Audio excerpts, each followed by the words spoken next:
We arrived at the Milan airport early, but were able to enjoy the Delta Lounge before our SAS flight. They had soft drinks, danishes, and hot foods.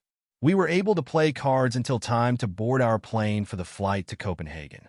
Upon our arrival in Copenhagen, we purchased a transportation pass.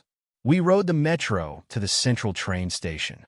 Our hotel was just across the street from the station. Our hotel was on the National Historic Registry. It was built by the railroad to house their workers. After settling into our room, we took the metro to the Vedstranden area, where we could catch a canal tour.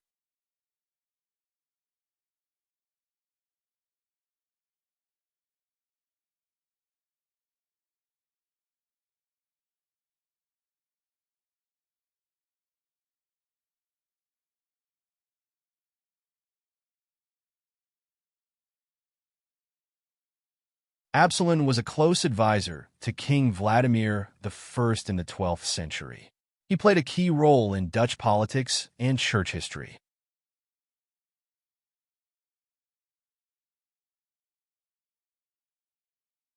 We purchased tickets for the boat tour at this building and boarded our boat after a short wait. There were several bridges that the boat went under as we toured the canals of Copenhagen. As you can see, the bridges forced the low profile of the tour boats.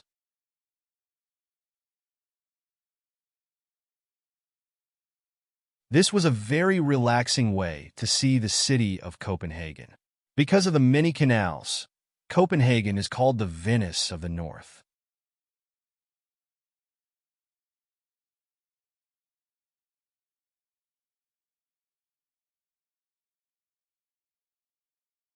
We passed by many buildings with varying architecture, but we must admit that we like the older buildings rather than the newer ones.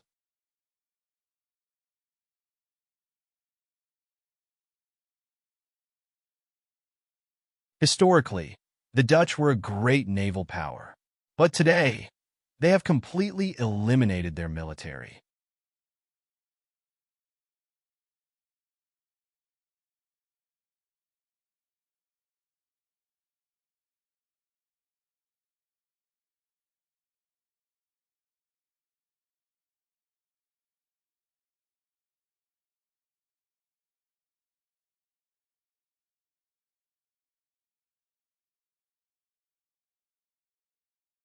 A large portion of Copenhagen's population live on houseboats that are permanently moored along the canals.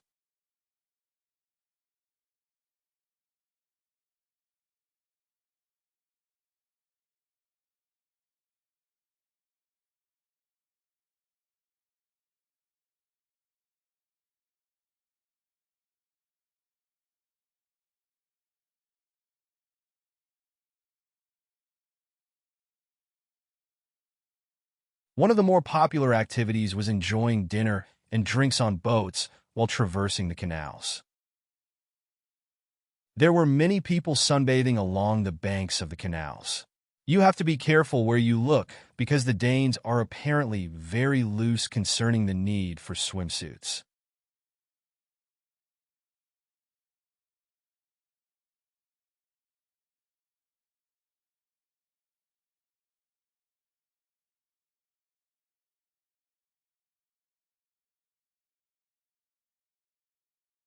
We returned to the Vedstranden area and decided to find a restaurant before returning to our hotel.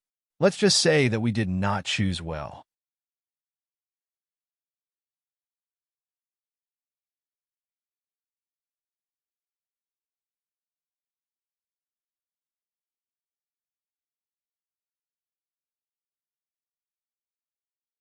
After a day at sea, in which we crossed the Baltic Sea to Norway, we docked in Oslo. Preparing for this trip, we had researched the things to do while in Oslo, and we had seen nothing that sparked our interest. We had even looked at tours from the ship. We finally decided to spend a relaxing day aboard the ship and not go ashore.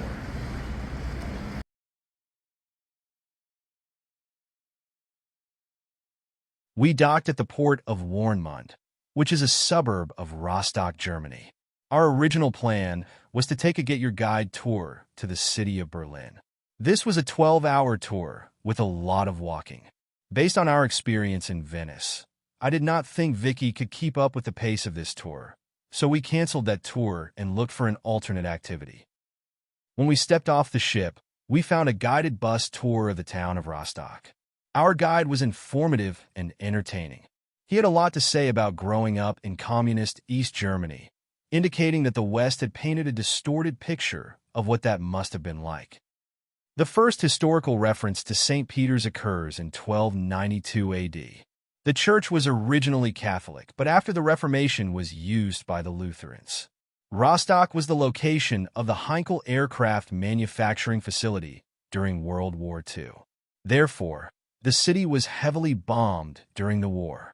The current spire is the fourth in the history of the church and was constructed after World War II.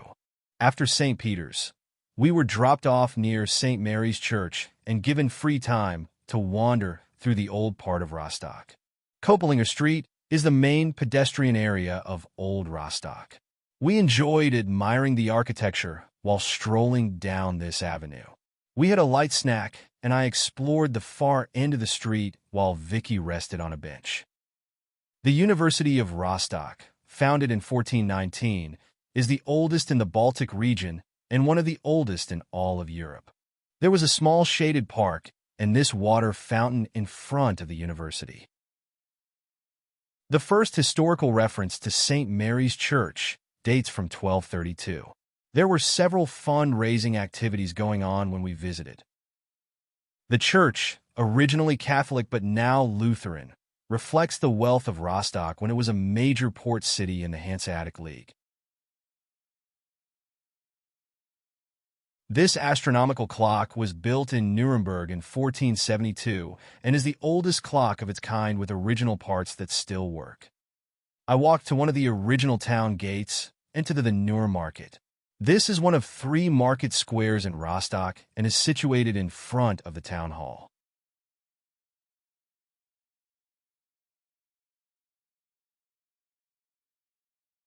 We docked in Gdynia and took a tour bus to Gdansk.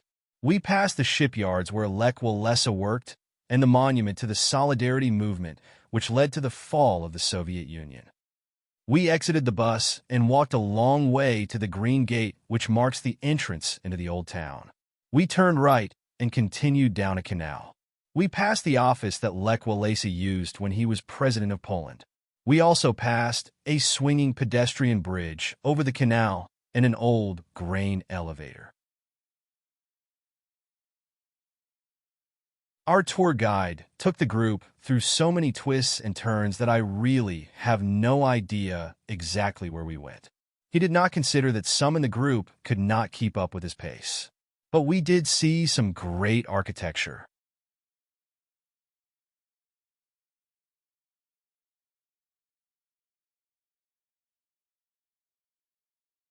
St. Mary's Church is the second largest brick church in the world, with the capacity to hold 30,000 worshippers. Tradition places the first church on this site in 1243 AD, but the current structure was begun in 1343. As Poland transitioned from Catholic to Lutheran, the church was used simultaneously by both religions between 1536 AD and 1572 AD. St. Mary's was heavily damaged at the end of the Second World War by Russian troops, but has since been restored. Our guide assembled the group at the Green Gate before giving the group free time to enjoy the shops and restaurants that lined Długi Targ Street. This was to be where we met before heading back to the bus. Our main knowledge of Gdansk was the Solidarity movement that began the decay of the Soviet Union. But we were struck with the beauty of the buildings in the old part of Gdansk. I admired the beautiful architecture as I wandered down this pedestrian street to the City Hall and the Neptune Fountain. I was even able to find a magnet to add to our travel collection at a souvenir shop. We joined a group from our ship at a small restaurant near the Green Gate. The owner was quite friendly, spoke good English, and was very appreciative of our business. We had coffee and a light snack before assembling with our guide to return to the bus. We retraced our steps back to the pickup point for the bus. Our guide pointed out a site where Marriott was converting an old warehouse into a new hotel. We then returned to Gdynia, where the ship was docked.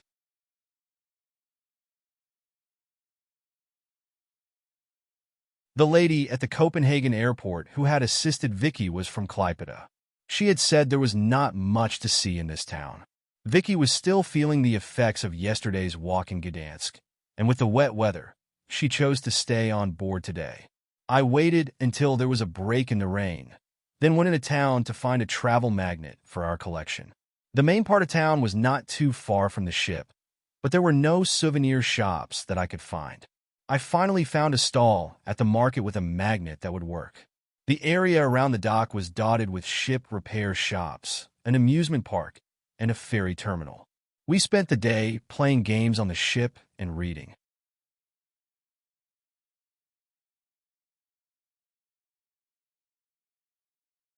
We docked the next morning in Riga. The weather was much improved. We rode a complete loop on the hop-on hop-off bus which picks up at the dock. We got off the bus at the Museum of the Occupation of Latvia. Town Hall Square lies immediately behind this museum and has two things to note. First, the Riga sign that tourists flock to for photographs. Second, the House of the Black Heads, which dates back to 1334. From there, we walked to St. Peter's Church, which has a tall spire with great views of the town. From there we continued to Dome Square and the Dome Church, which dates from the year 1211. While Vicky rested, I walked over to Riga Castle. The castle is now the residence of Latvia's president. Returning to Town Hall Square, we had difficulty locating the correct bus for the return to the ship.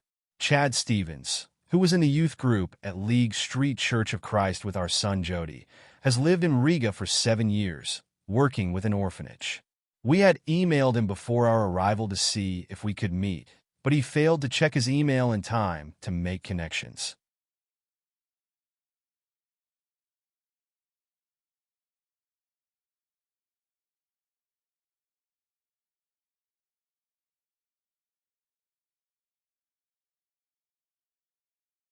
We arrived in Tallinn, Estonia around 11 a.m. We caught a taxi into the old town. We started our walk at the St. Alexander Nevsky Cathedral. This is a beautiful building set atop a hill at the south end of the old town. Tumpia Castle and some of the walls that surrounded Old Tallinn are nearby. Walking down Toomkully Street, we soon came to the Cathedral of St. Mary. We turned down another street and came to the Katowice Gate of Old Tallinn. We continued our walk through Old Tallinn, enjoying the architecture of the buildings we passed.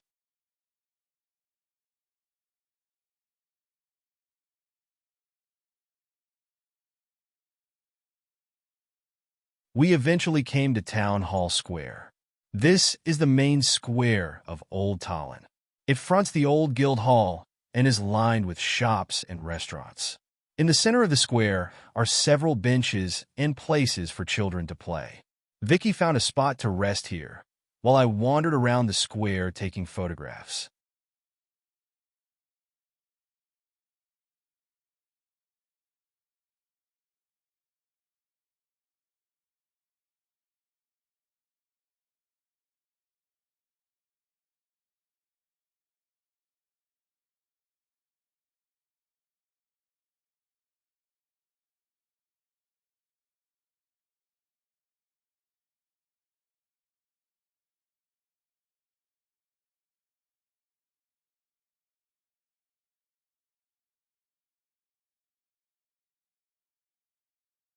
While Vicky remained at the square, I went off in search of a cold Coke.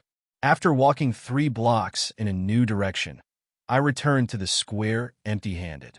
I then retraced our steps to a store we had seen earlier. Then I returned to the square from my successful quest. Apparently, Putin is not thought of very highly in Tallinn. After enjoying our cokes, we headed north towards the fat Margaret Gate of the Old Town. We passed more beautiful architecture on the way.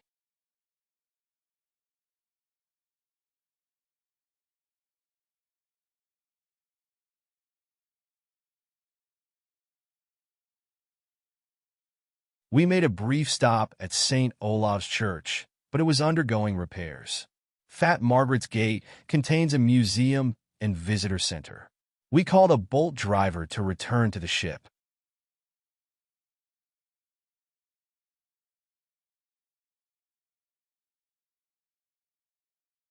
We are docked in Helsinki, Finland this morning and are experiencing heavy rain and cool weather.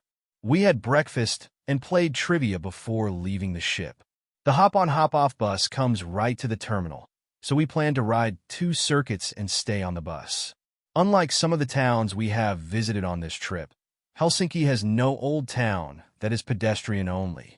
The bus tour makes stops at Market Hall, the Olympic Tennis Palace, the Rock Church, the Sibelius Monument, the Olympic Stadium, the Botanical Gardens, several museums and event venues, the railroad station, Market Square, the Presidential Palace, and the Olympia Terminal on the bay.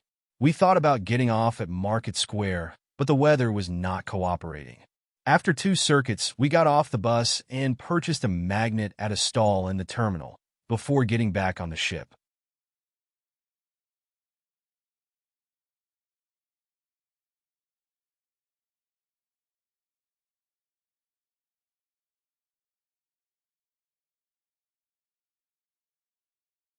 Our last stop on this cruise is Stockholm, Sweden. Sweden has more islands than any other country in the world, and the Stockholm archipelago contains several hundred. We made sure to be on the deck as we sailed through the waterway approaching the city.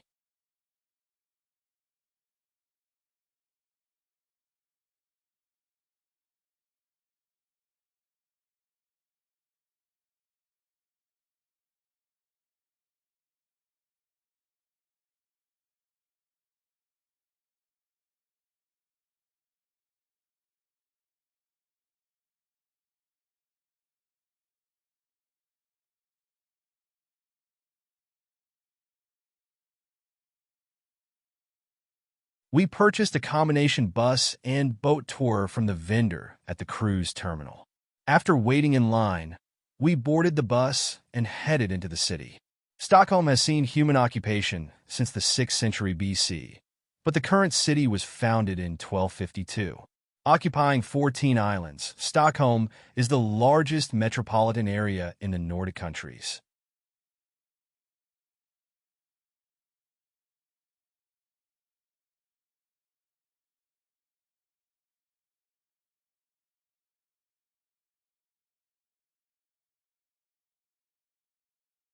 We got off the boat at the old part of Stockholm, which is called Gamla Stan.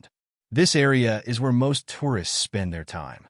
The Nobel Prize Museum and the Royal Palace are both located in Gamla Stan. We spent most of our time here exploring the area around the Royal Palace.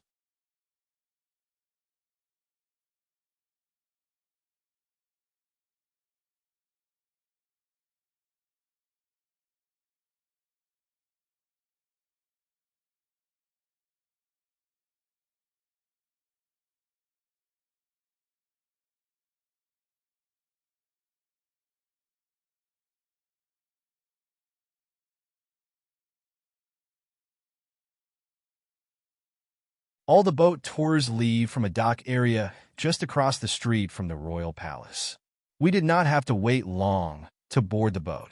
We passed under a bridge and turned left into the Nybro Bay area. There are several large hotels in this area with grand architecture.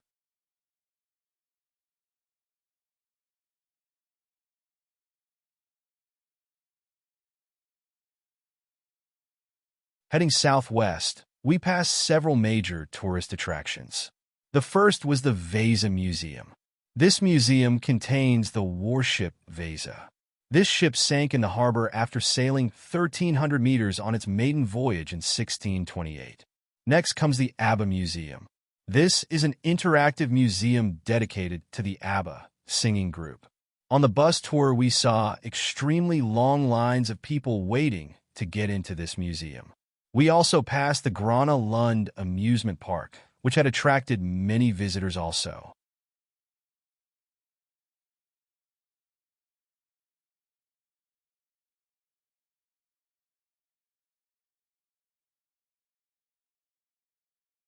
After the boat tour, we boarded another bus and headed back to the ship to pack for the trip home.